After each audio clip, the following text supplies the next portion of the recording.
Are all of the Ford employees that you know of in safe places? You do have operations in the Middle East. We do. It's a really important region for us.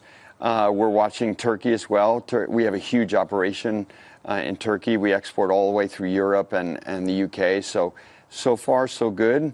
But it's clearly a concern for all of us in business. One of the things we've seen as a result, obviously, is the oil price rise 5 or 6% really across the board. Has the low oil price been helpful to you, or has it not helped to encourage people to buy electric cars? Yeah, it's interesting because it cuts both ways at Ford. We're 60% almost of the commercial business in the U.S., and a lot of that is energy. So you go to Odessa, Texas, everyone drives a Ford Super Duty. So, if oil isn't in that $65, $70 range, our customers suffer. But, obviously, I think for the economy and for everything, it needs to be in that kind of range that makes sense for everything. Large spikes, big changes in oil prices and gas prices have huge impacts on our demand. We see truck and full-size SUV demand go down when there are big spikes. Happened in 08, happened many times. No, I don't think car business likes big changes. For the consumer. It's very stressful for them. The electric business, though, I would imagine also is dependent on, in some sense, higher gas prices. It is. I drove your Lightning. It was fantastic. Spent a week in it. I've driven the Mach-E for a couple weeks, and one of the great pleasures is you don't ever have to go to a gas station, right? Yes. How are those businesses doing right now? Because you've taken such big losses there and maybe slowed down in terms of your progress into EVs. Yeah, we've really changed because we're thankful. We've been number 2 to Tesla for 3 years in the U.S. Because we spent our capital like 5, 6 years ago, and all that product's been out for 4 years that you mentioned. So we've learned a ton. Now we've changed our capital allocation for EVs. We've reduced the spending, changed the battery chemistry a lot to focus on more profitability. We've gone down market and mostly in commercial. Those are the only markets where we think in the U.S., an 8-7% of the industry is going to make sense for EV where you can actually make money.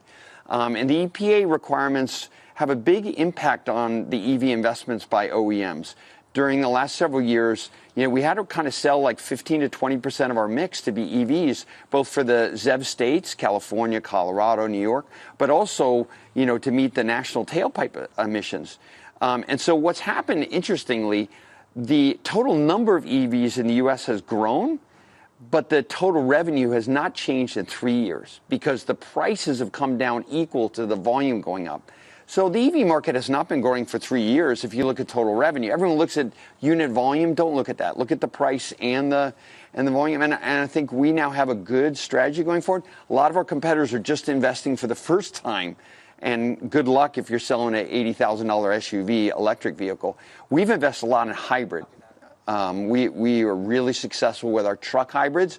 The best-selling vehicle in the U.S. for 47 years has been the F-150.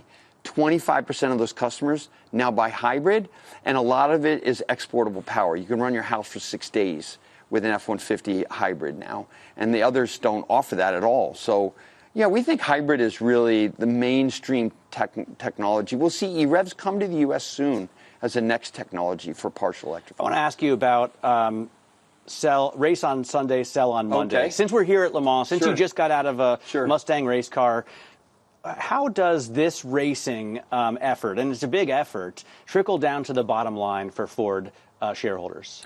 Well, for us, the biggest is off-road market. We have, almost 20% of a global profit coming from our enthusiast off-road products. And we race at Dakar, we race at Baja, we race at King of the Hammers. That's a big thing. I don't think there's a better way to promote your brand. Look what Ford winning in '66 at Le Mans did for Ford Motor Company. It made us a global company. We're an American company, but that moment changed us completely. And that's why we're going back in 27 to take on Ferrari and take on Porsche. We think we have the technology, but also the tech transfer, software, battery tech, aerodynamics. It's different than the 70s, but the tech transfer over to our road cars is immediate. You'll see hundreds of Ford engineers here who will be working on Monday on our road cars. And it's really important tech transfer. But we do it, I think, as smart as we can. And maybe as a racer, I'm more sensitive about wasting money on racing. And we challenge ourselves to be really smart. I think we've done a great job with the off-road, the Raptors, the Tremors, all the Broncos. I think that's been frankly, some of the smartest investment we had in racing. You say you're an American company. You've touted yourself as literally the most American car maker. 80% of the cars that you sell in America are made there.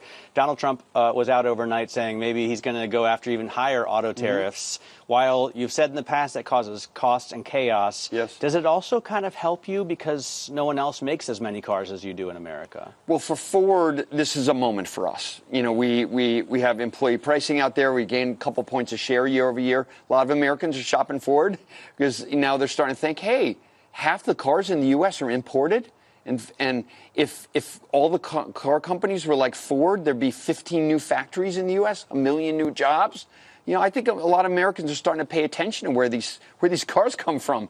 And for us, yes, I think Donald Trump's policies, especially around the Asian countries where, you know, they've supported with subsidies, direct or indirect, for their automobile industry, you know, this is a great thing. We have to sort out this Mexico-Canada thing because we need to keep the vehicles affordable in the U.S. And there's actually a lot of parts we can't even make in the U.S., Matt, as you know.